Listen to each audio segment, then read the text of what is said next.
Olá, seja muito bem-vinda a mais uma live. Eu sou Juliana Benevides, hoje estou aqui para conversar com você sobre divisão de responsabilidade no cuidado ao idoso com demência. Obviamente, se você cuida de um idoso que não tem demência, mas que precisa de cuidados, né?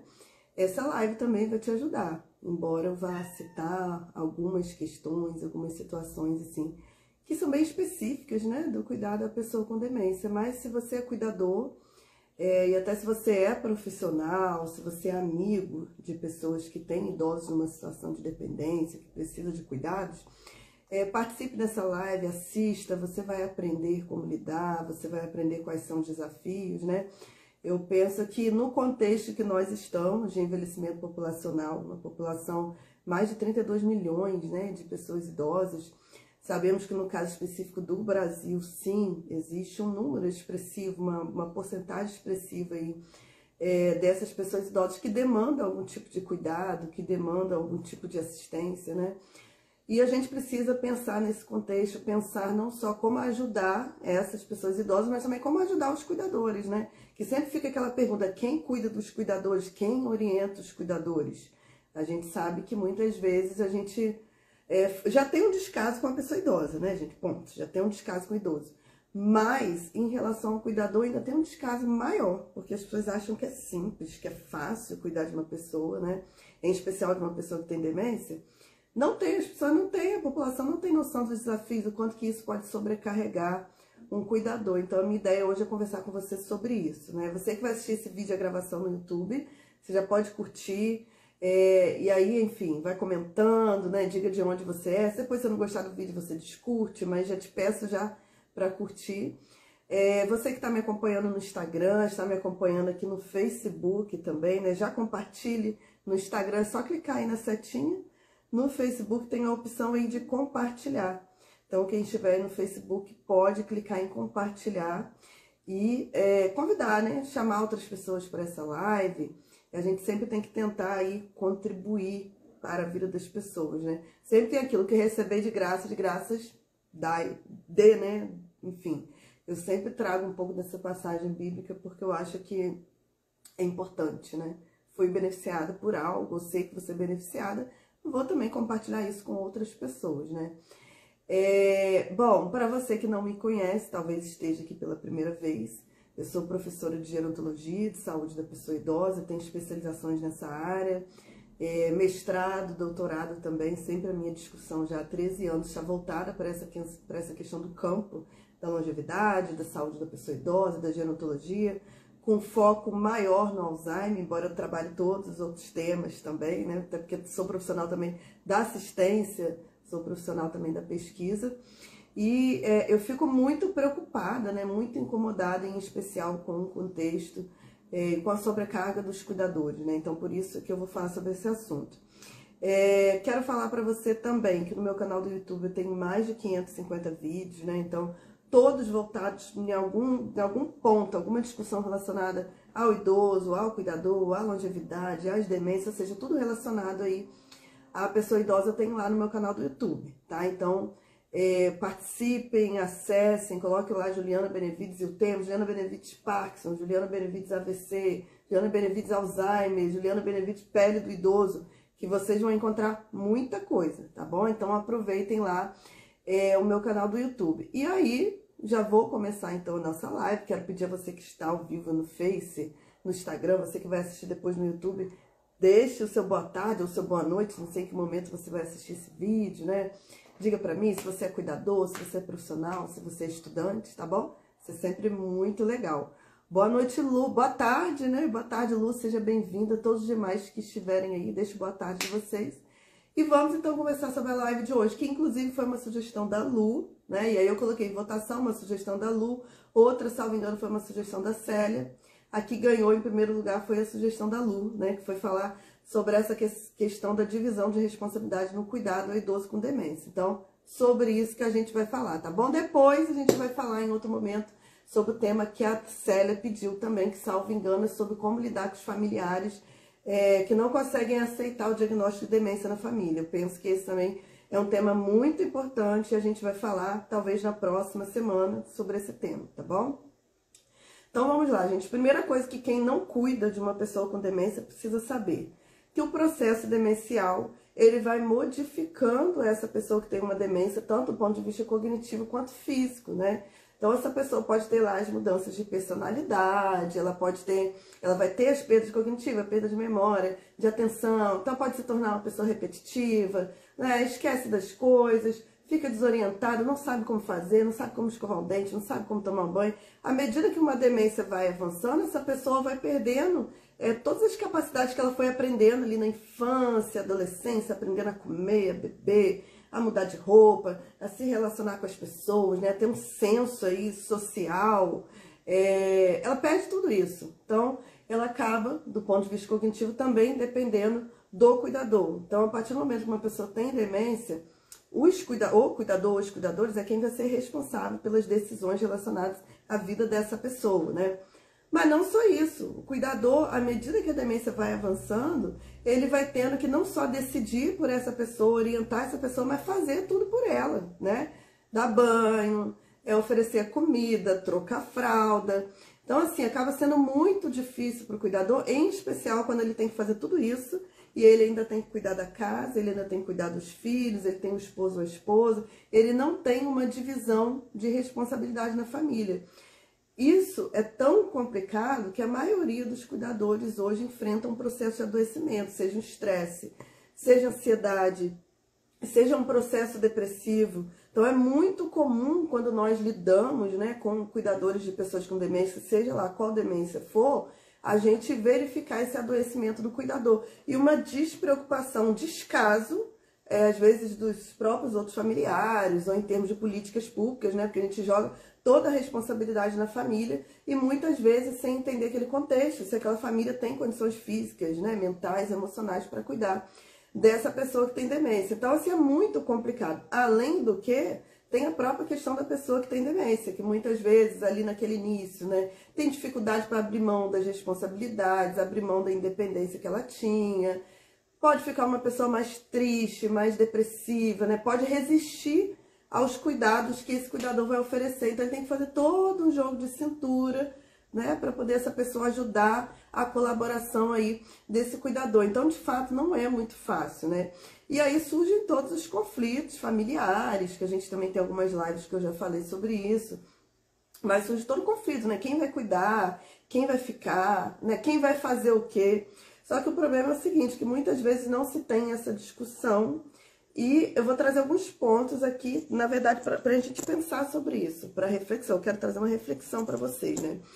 Primeiro ponto, quando a gente fala assim em termos de responsabilidades, é que a gente precisa pensar nas questões que dificultam essa divisão, tá? Então, seria muito bonito, né? Seria muito legal no contexto ideal que, por exemplo, todo mundo morasse próximo do idoso, as pessoas não trabalhassem e tivessem condições financeiras, aí seria muito fácil dividir igual o cuidado, e a mesma coisa, fulano dá tanto de dinheiro, fulano fica tantas horas, mas a realidade é que a vida das famílias é muito complexa, né? Às vezes tem um filho, o idoso mora aqui há 50 anos, o outro filho mora na Bahia, outro mora no Rio de Janeiro, outro mora em São Paulo. E aí, como é que faz, né? Um tem condições financeiras, outro não tem. Um tem uma casa que ele pode adaptar para receber esse idoso, o outro não tem, né? Então, tudo isso demanda da gente também uma reflexão, né? E aí eu sempre digo, o cuidador, né? Os cuidadores, os familiares, além de ter um jogo de cintura, tem que ter uma flexibilidade. Porque o problema que eu vejo muitas vezes é assim, ó, por exemplo, eu moro aqui na minha cidade, aí eu tomei a responsabilidade de cuidar do meu pai, da minha mãe, eu peguei, enfim, acabou vindo para mim essa responsabilidade. E aí, se o meu outro irmão que mora lá na outra cidade não se dispõe, ou não tem condições de morar aqui para me ajudar a cuidar aqui, então eu não quero, eu acho que ele tem má vontade, né? Quando eu sempre penso que o ponto principal é uma reunião familiar, para a gente entender também as condições do outro. Então, para eu pedir ajuda para alguém, né? Claro que eu estou entendendo aqui que todos os filhos têm responsabilidade, eu preciso entender o que cada um pode dar.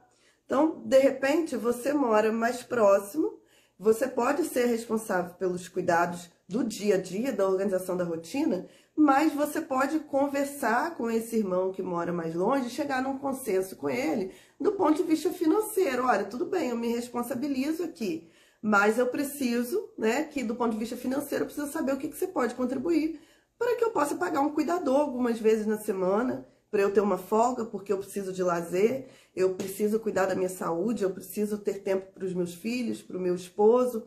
Então, tudo isso a gente tem que ver qual é a condição de cada um, que cada um pode dar. Porque, às vezes, o maior conflito dentro das famílias é porque o cuidador principal, por exemplo, acontece muito isso, eu percebo, idealizar o que o outro ente da família poderia dar. Então, às vezes, a gente tem que ter essa flexibilidade também, para que a gente não afaste as outras pessoas.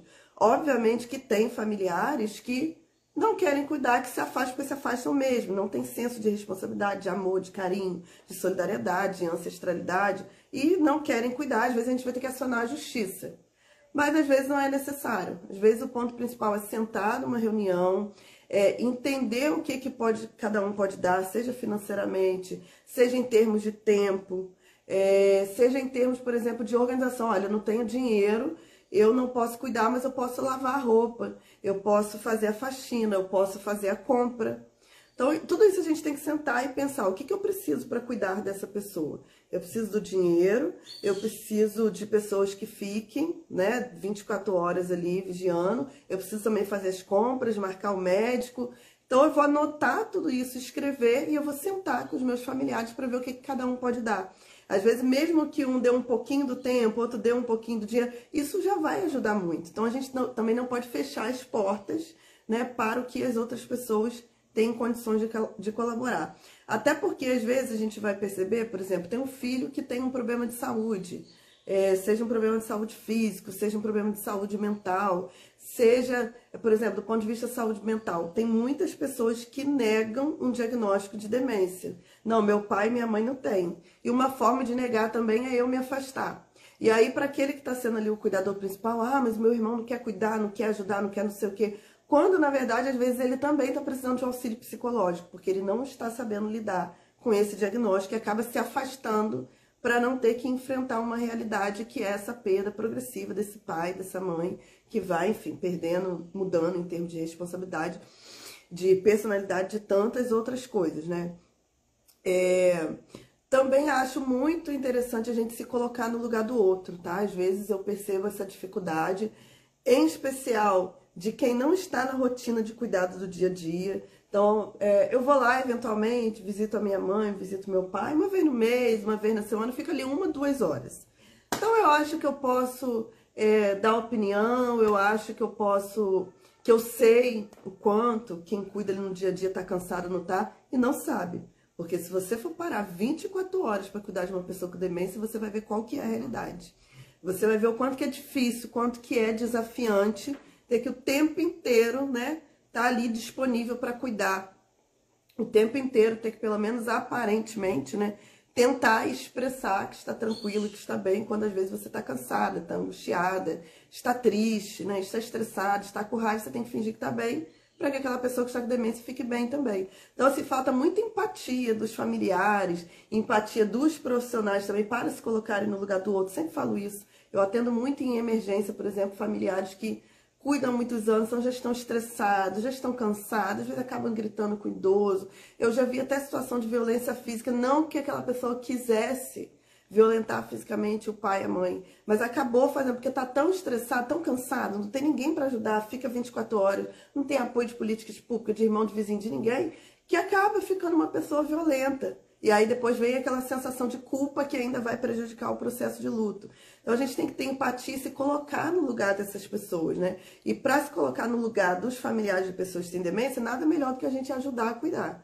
Então você que é familiar, que acha que é muito fácil cuidar do seu pai e da sua mãe, pega um diazinho, um final de semana, ou pega a semana inteira para você cuidar, para ver se você vai aguentar. Porque se você fizer isso, aí certamente você vai conseguir se colocar no lugar de quem está ali cuidando todo dia. E você vai ver a importância de você fazer o revezamento, a importância de você ajudar financeiramente, a importância de você estar ali no dia a dia oferecendo um suporte financeiro, oferecendo um suporte emocional, porque ninguém aguenta cuidar 24 horas de uma pessoa que tem demência direto. A gente precisa de pausa. Quem não tem pausa vai adoecer, gente, fatalmente vai adoecer. É impossível você cuidar de uma pessoa com demência 24 horas, não ter tempo para lazer, para sair e não adoecer, é impossível. Né? Tem gente que acha que não está adoecida, depois vai percebendo que está adoecido do ponto de vista psicológico, às vezes até físico, e a pessoa nem percebeu, né? Então, assim, é importante ter essa empatia e ter um senso de justiça, de distribuição de responsabilidade, como eu falei. Talvez vocês trabalhem o dia inteiro, talvez você tenha muitos filhos, talvez você tenha uma doença física, você não pode estar ali no dia a dia, mas você pode ajudar financeiramente. Mas você pode, como eu falei, arrumar uma casa, fazer uma faxina, lavar uma roupa, conseguir ir atrás de suporte público para ver se existe, né, atenção domiciliar, o que tem, o que é oferecido, para melhorar a qualidade de vida desse cuidador, que é o cuidador principal, e diminuir essa sobrecarga dele, né? Por outro lado, a gente percebe muitas vezes também do cuidador principal uma dificuldade para separar o que é ali cuidar do pai e da mãe, né, e separar isso das próprias relações familiares, né? Então, eu preciso também reservar tempo para o meu marido, para os meus filhos, para os meus amigos, né? Mas o que acontece muitas vezes é que quando vem esse diagnóstico de demência, os familiares se sentem muito culpados por não terem percebido, e aí um deles, que se sente mais culpado, que acaba pegando essa responsabilidade, o cuidado para si 100%, sem pensar que lá na frente vai ter problema. Porque uma vez que você assume toda essa responsabilidade, vai ser muito difícil lá na frente as pessoas se adaptarem, se organizarem para te ajudar. Então, o ideal é o que já no início, surgiu esse diagnóstico aqui, já sabemos que essa pessoa vai precisar de cuidado, é reunião familiar, é divisão de responsabilidade desde já. Bater o pé, ser incisivo, né? Preciso de cuidado, não tem como assumir sozinho, né? E não dar uma de, sabe, Superman, supermulher e tentar pegar a responsabilidade toda para você, porque você não vai aguentar, né? Então, assim, é preciso que você entenda que você precisa de espaço para outras coisas na sua vida, para outras pessoas na sua vida, para o descanso, né? Para o lazer, tudo isso é importante também. Citei um pouquinho anterior a importância da gente entender que tem algumas pessoas que não ajudam, não é porque não querem, tá? Não ajudam por conta da dificuldade de lidar com a limitação. Provavelmente vocês já viram muitas pessoas que assim, fulano tem diagnóstico de câncer, a pessoa se afasta, fulano tá morrendo, isso é tão comum, inclusive entre profissionais de saúde, tá? Eu, inclusive, fiz minha pesquisa de mestrado com pessoas idosas com câncer, já falei isso para vocês, em fase final. E aí eu percebia claramente ao longo da trajetória deles que no início, quando era o início da doença ali, todo o tratamento, todo o apoio, médico, terapeuta, né, um mundo de profissionais, várias consultas. Quando essa pessoa se encaminhava para o final, quando vinha as limitações, quando ela está ali de cara com a morte, né? Quando não é mais possível você olhar e falar, não, essa pessoa está bem, não tem como, você está vendo que ela está caminhando ali para a morte. Os profissionais automaticamente vão se afastando. Mas por quê? Isso não é específico do profissional de saúde, isso é específico da gente, porque nós discutimos pouco morte, nós discutimos pouco envelhecimento. Então, muitas pessoas vão ter essa dificuldade de lidar com essa limitação, dificuldade de lidar com o fato de que aquela pessoa ali não vai ser mais a mesma, ela vai mudar, aquela doença vai progredir, fatalmente se ela não morrer por outra coisa, ela vai morrer com a evolução dessa demência, né? Então é importante a gente entender isso, e às vezes a gente, ao invés de ir para o enfrentamento, para uma briga familiar, tentar primeiro contribuir para que essa pessoa também tenha um suporte psicológico, porque eu, a cuidadora principal, mas às vezes aquela outra pessoa que não é a principal também precisa e ela não percebe. E aí você que é cuidador vai ter até um processo de luto lá na frente melhor, mais saudável, do que aquela pessoa que negou a doença, que não conseguiu lidar, que se afastou, porque lá quando aquele idoso morrer que ela vai acordar, e aí ela vai se arrepender e às vezes entra num processo de culpa eterno e haja terapia, haja análise para poder lidar com isso, né? Então, assim, às vezes não é fácil, a gente acha que é fácil porque a gente vê o outro distante, e a gente não entende o que está acontecendo com ele ali também do ponto de vista psicológico. Então, por isso que eu sempre digo que é importante a gente tentar buscar um psicólogo, né, para nos ajudar, às vezes até para ajudar nessa... psicólogo, um assistente social, para ajudar nessa discussão familiar aí, para essa distribuição de responsabilidade, para a gente entender o que o outro está sentindo, o que o outro está expressando, porque às vezes a gente condena, a gente julga, tanto quem não é o cuidador principal julga o cuidador principal, quanto o cuidador principal julga os outros. sem entender os processos psicológicos que se passam ali, tá? Também, gente, é muito comum, embora as pessoas neguem toda live que eu faço, muitos cuidadores resistem a compartilhar cuidados, tá? Por que isso acontece? Também um mecanismo psicológico. Às vezes, né, a nossa autoestima é tão baixa, a gente passou por momentos tão difíceis ao longo da nossa vida, que o único momento que a única oportunidade que a gente tem de se sentir valorizado é se sobrecarregando, cuidando de alguém. Porque aí, isso é inconsciente, não é que as pessoas querem, tá? É inconsciente. Porque inconscientemente eu tenho uma atenção de alguém, né? Porque as pessoas, nossa, mas coitada dela, ela cuida sozinha, nossa, como ela é forte, nossa, como não sei o quê. É perda de autoestima mesmo, é necessidade de atenção, vamos dizer assim. Eu preciso do carinho, da atenção de outras pessoas. Então, eu acabo abrindo mão de tudo da minha vida, me foco ali o tempo inteiro no cuidado e acabo resistindo também ao que as outras pessoas oferecem. Gente, eu lido com isso o tempo inteiro, né? Às vezes é um vizinho que fala assim, olha, se você quiser fazer um passeio, quiser caminhar, eu fico com sua mãe aqui de 1 às 3. Ah, mas aí o cuidador fala assim, ah, Juliana, mas de 1 às 3? Ah, eu não quero. Ah, não tá me ajudando em nada. Ah, mas meu irmão disse que só vai vir aqui domingo à tarde, mas eu cuido da minha mãe a semana inteira. Ele quer vir aqui só domingo à tarde, então eu disse que não precisa vir. Aí você fecha portas, porque você resiste a essa oferta de colaboração que a outra pessoa está te dando, né?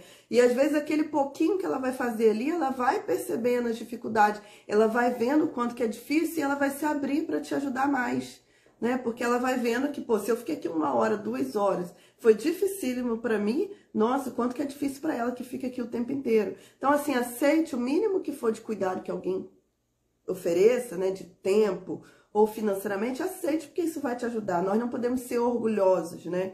Porque esse orgulho pode nos levar ao adoecimento. Então, a gente tem que pensar nisso. E também pensar no seguinte, às vezes, eu me preocupo muito com a opinião dos outros. Olha o que acontece direto em fase final. Quem já passou por isso, algum profissional que esteja aqui, que já presenciou isso, pode colocar aqui para mim. Eu já vi muitas situações assim, ó. Uma pessoa, cuidador principal, por exemplo, no caso de Alzheimer, que é que eu atendo demais. Cuidou da mãe 5, 10 anos, sozinha, aquela sobrecarga, aquele estresse todo.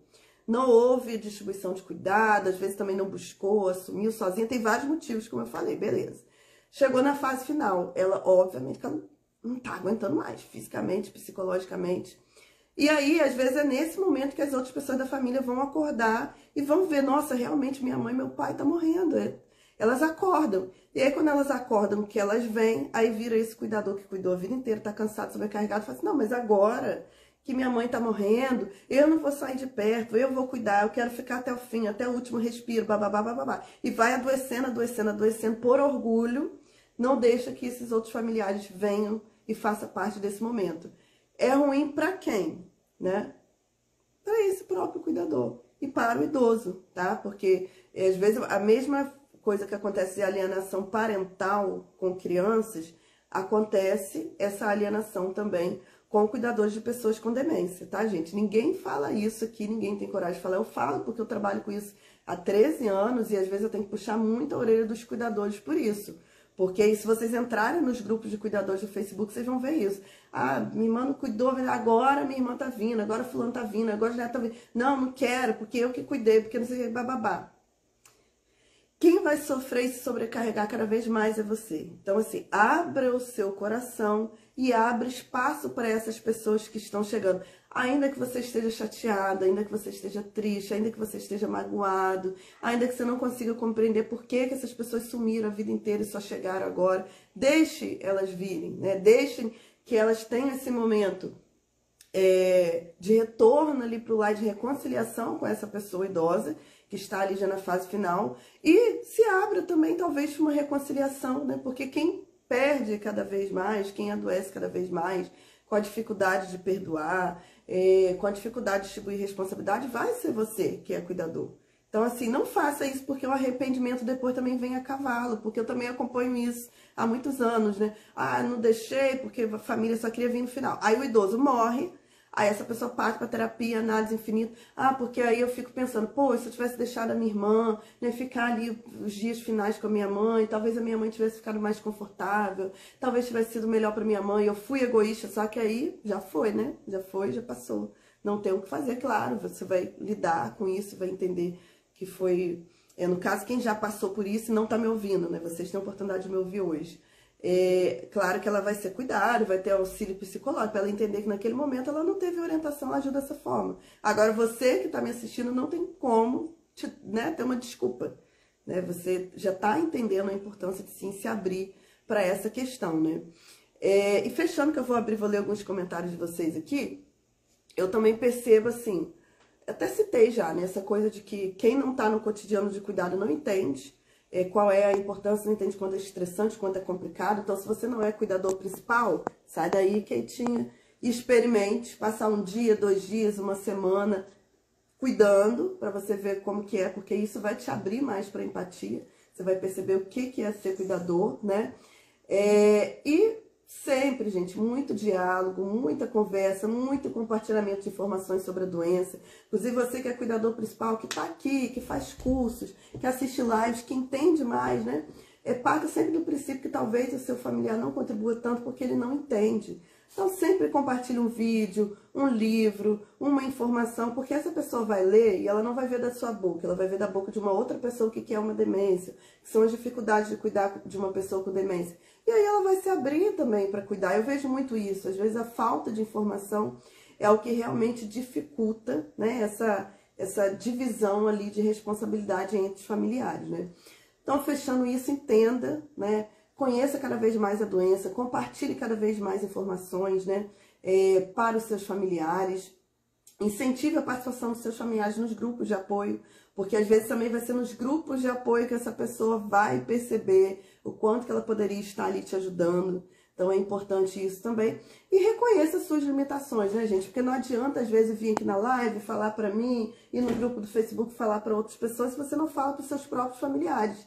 Porque isso acontece demais também. E às vezes quando a gente puxa uma reunião familiar, aí um outro familiar fala, não, mas eu não sabia que era assim, eu não tinha noção de como... E às vezes não tinha mesmo, porque a pessoa finge que tá bem. Tem cuidador que finge que tá bem, que tá ótimo, que tá tudo certo, né? Porque ele tá ali no orgulho e ele acha que ele não tem que pedir, que os outros familiares têm que, por si próprios, oferecer ajuda. Só que às vezes isso não acontece. Quando isso não acontece, a gente pede.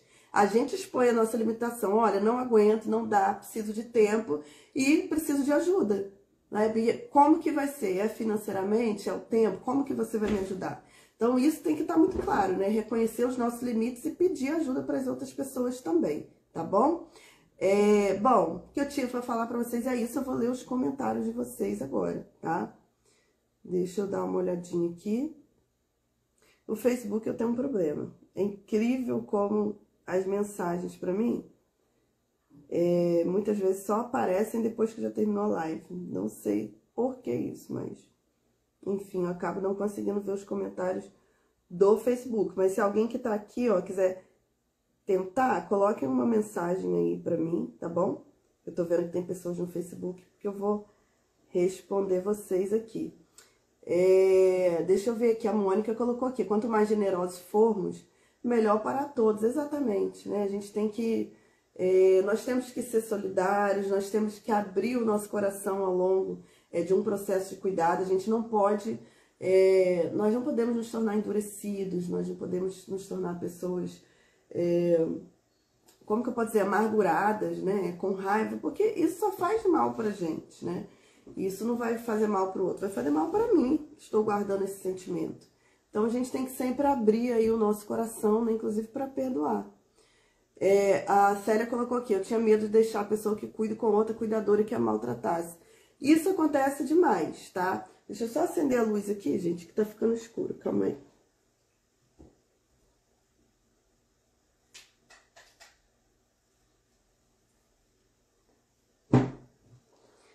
A questão é, gente, se nós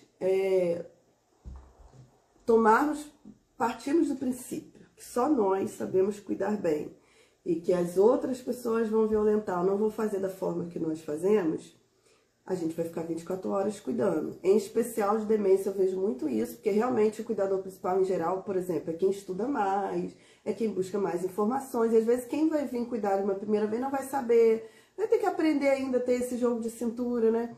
Então a gente tem que ter paciência também para ensinar, para ajudar, né? Para estar ali junto sempre.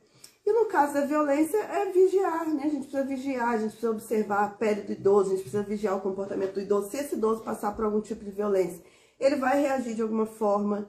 Seja, por exemplo, quando essa pessoa chega perto, que esse idoso fica mais triste, fica mais choroso, ou fica mais ansioso ou mais agressivo, ou no próprio corpo dele ele vai apresentar algum sinal disso. O fato é, se ele estiver sendo violentado, ele vai mudar. Ele vai mudar. Ele vai ter um comportamento diferente, né? Ou do ponto de vista físico, você vai perceber isso também. Então, a gente não pode partir do princípio que só a gente sabe fazer, porque as outras pessoas também sabem fazer, né? Então, assim, a gente precisa abrir espaço para outras pessoas entrarem aí nesse processo de cuidado e colaborarem também da forma que elas conseguem, da forma que elas podem. Muitas vezes não vai ser o ideal, mas é o possível e tá tudo certo, né? O que a gente não pode é a gente pegar essa carga pra gente 24 horas por dia, porque é bem complicado. A Lu colocou aqui, o meu marido não exigiu a ajuda dos irmãos, por isso ficou cansativo para nós. Pois é o que eu sempre falo, o início ali do processo de cuidado, ele é crucial pra gente definir responsabilidade, porque depois fica muito difícil. Eu falo isso ainda me colocando na situação, né? Meu pai não tem demência, é uma outra situação, meu pai é deficiente físico e tal. Mas eu passei por muitas situações hoje, mudei muito, muito, inclusive no meu relacionamento com ele, porque hoje eu joguei muita responsabilidade para ele, como eu já falei em outras lives, ele que liga para a cuidadora, ele que procura no Facebook, ele faz entrevista, ele que vê a lista de compra, ele vê com a cuidadora, manda a lista de compra para mim. Isso foi um processo com o meu pai, porque ele tudo me ligava toda hora, 24 horas por dia, não conseguia trabalhar. Tanto com a família que eu dividi algumas coisas. Óbvio que 80% é comigo. Meu pai mora aqui na minha cidade, eu que organizo tudo. Trouxe ele para cá no passado. Mas, por exemplo, eu tenho uma irmã que eu já falei em outras lives, pega as medicações dele, pega as fraldas, né? Ou seja, me dá algum tipo de suporte nesse sentido, assim. O que eu queria? Eu queria que ela estivesse aqui, eu queria que tivesse a possibilidade de levar ele para lá um pouco e tal. É o que eu queria, mas é o que eu tava falando na live. Não temos o ideal. Então, se não temos o ideal, a gente trabalha com o que a gente tem, né? Então, a gente tem uma família extensa que poderia dar um apoio maior. Algumas pessoas não têm condições, outras têm. Mas a gente vai tentando, né, com aquilo que é possível, a gente vai fazendo, vai acolhendo. Nesse processo, as coisas melhoraram muito para mim, porque foi surgindo, né, uma coisa ou outra. E o meu próprio pai foi aprendendo que ele também tem as responsabilidades dele em relação a ele mesmo, porque ele não tem demência, então ele é lúcido, orientado, ele pode fazer várias coisas que ele não fazia. Então, assim, tudo isso a gente tem que ir trabalhando, né? A gente tem que ir se abrindo para as coisas melhorarem, porque senão, né? Eu vou dar um outro exemplo para vocês. Depois que eu trouxe meu pai para cá, meu pai tinha uma coisa, tipo assim, ele queria jantar 6 horas em ponto. E eu que dou a janta do meu pai, troco a fralda do meu pai à noite. E aí, assim, às vezes, por exemplo, eu tô aqui numa live que passa do horário, às vezes tô numa aula que passa um pouquinho do horário, tô no trabalho, né? Alguma coisa com minha filha, eu trabalho em outra cidade. E aí meu pai fica assim, indignado. E eu comecei a falar para ele, pai, não dá, ou vai ser assim, né? Você vai ter flexibilidade, ou a gente vai ter que pagar uma pessoa também para vir aí. Eu também não tenho condição de pagar 24 horas o tempo inteiro um cuidador, né? A gente sabe que é difícil. Minha família não tem condições financeiras, né? E aí eu falei assim, a gente tem que se adaptar sim. Se você ficar nessa intransigência, vai ficar difícil para mim, não vou ter condições. Porque eu tenho filha, eu tenho 2 trabalhos, eu tenho meu doutorado, então você vai ter que ser flexível para eu poder te ajudar, senão eu não vou ter condição de te ajudar. Aí ele foi ficando mais flexível, né? Então, assim, a gente também tem que ir se impondo, né? Quando é no caso de um idoso lúcido com o próprio idoso, e às vezes com os nossos familiares a gente vai se impondo, colocando algumas coisas ali, porque senão fica complicado, né? Eu ia sair, meu pai queria saber para onde eu estava saindo, que hora que eu ia voltar. O pai, não sou mais criança, se situa aí, né? Se situa, tô aqui, responsável, tô te ajudando, organizando sua vida, cuidando de você, mas se situa que eu sou adulta, né? Eu faço minha vida o que eu quero. Ah, vai viajar com quem? Para onde? Eu não tenho que te falar com quem nem para onde. Então, assim, a gente tem que ir se posicionando também, porque senão, né, a nossa vida acaba sendo a vida só de cuidador. E a gente perde o resto, o encanto até pelo resto da vida, né? A Lu colocou aqui que fez cursos, né, ao longo do processo de cuidado. Que bom, né, Lu? Sueli colocou aqui, sou cuidadora, moro longe da casa do meu pai. Minha irmã que assiste da melhor maneira, meus irmãos de vez em quando que ajudam ela. Então, Sueli, o que eu sempre indico pra você? Você mora longe, né? Liga pra sua irmã com frequência, para saber como que ela tá, como que você pode ajudar, né? Financeiramente, precisa comprar um remédio? Ó, eu posso pagar para você um cuidador 2 vezes na semana, ou 1 vez na semana, né? A gente tem que dar um apoio moral e um apoio financeiro quando a gente mora longe. Ah, não tem condições, faz uma faxina, faz um trabalho extra para mandar um dinheiro para sua irmã. Né? Se eu tô dizendo assim, eu nem sei, tá, Sueli, se você já ajuda, tô dando um exemplo aqui qualquer de quem mora longe, né? Ah, eu moro longe, eu não posso só falar assim, por exemplo, não é seu caso, tá? Não sei qual é seu caso. Mas, por exemplo, às vezes a pessoa fala assim, ah, eu moro longe, então eu não posso fazer nada. Não, pode. Ah, mas eu não trabalho, faz uma faxina e manda dinheiro, né? Cuida de uma criança e manda dinheiro, cuida de um idoso na sua cidade para poder mandar o dinheiro para sua irmã. É assim que a gente colabora, a gente só não pode sentar e falar assim, ah, mas ela que mora lá perto, então não faz nada. Não, a gente tem sempre alguma coisa que a gente pode fazer, né?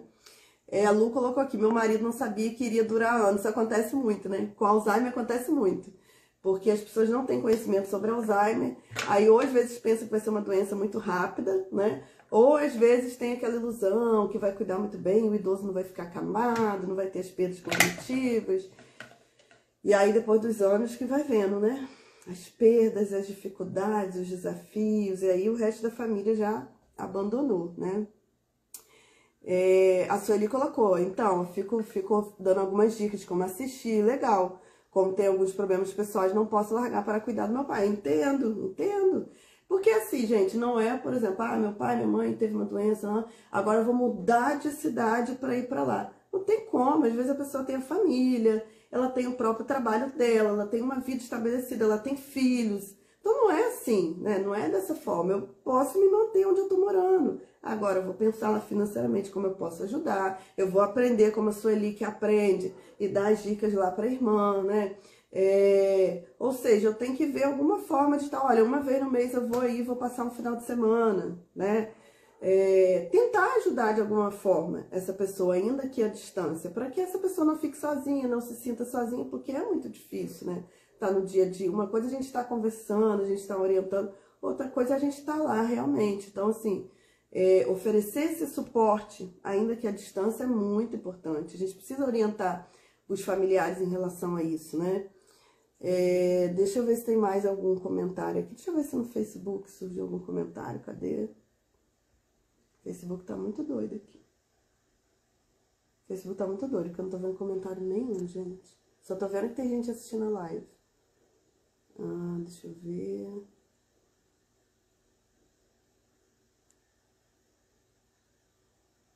Não, acho que eu já li todos, né? Acho que eu já li todos os comentários. Bom, gente, então é isso. Eu espero que dessa live fique, assim, pra gente esse entendimento do quanto é difícil cuidar de uma pessoa que tem demência, da importância de sentar com os familiares. Se você é profissional, você percebe essa sobrecarga do cuidador. Você, independente, eu sou um psicólogo, eu sou um assistente social, eu sou um profissional médico, profissional gerontólogo, eu posso colaborar, né, de alguma forma. Eu posso conversar com essa família, fazer uma reunião com essa família, passar um pouco desse universo das demências, um pouco de como é esse cotidiano, entender um pouco, né, principalmente um assistente social, um gerontólogo, um psicólogo, né, entender um pouco o que cada um pode dar, né, no sentido de tempo, no sentido de financeiro, ajudar esse cuidador familiar a reorganizar essa família, fazer essa distribuição de papéis, né. E se você é cuidador familiar e ainda que já tenha passado uma fase inicial de demência, esteja numa fase intermediária, numa fase avançada, não importa, senta com sua família agora, abra seu coração, diga o que está passando com você, o que aconteceu ao longo dos últimos meses, dos últimos anos, e coloca a sua necessidade de ajuda nesse processo de cuidado, ajuda financeira, ajuda no cotidiano do dia a dia, enfim. Sentar e tentar organizar e colocar aí o que você precisa, né, e se impor para que as pessoas possam também colaborar, tá bom? É isso então, né? Eu vou finalizar a nossa live de hoje. Quero agradecer muito a presença de vocês, pedir a você que compartilhe essa live, você que está no Facebook, você que vai ficar no Instagram, a live vai para o IGTV, deixe seu comentário, diga o que você aprendeu, se você gostou da live, isso é muito importante, me ajuda a chegar a mais pessoas, né? Pega o link do Face ou do Instagram, do YouTube, que a live daqui a 10 minutinhos vai para o YouTube, coloque nos grupos do WhatsApp, coloque aí nos grupos de Facebook, leve essa informação, né? Me ajude a ajudar outras pessoas, entre nessa corrente aí, né, de amor e solidariedade, porque a gente tem muitas pessoas que a gente precisa ajudar, né? Nós precisamos ser ajudados, cuidados, mas precisamos também ajudar outras pessoas, tá bom? É isso, então. Forte abraço para vocês. Fiquem com Deus e a gente se encontra na próxima live, tá bom? Tchau, tchau. Um abraço, gente. Um abraço, Lu, abraço, Célia.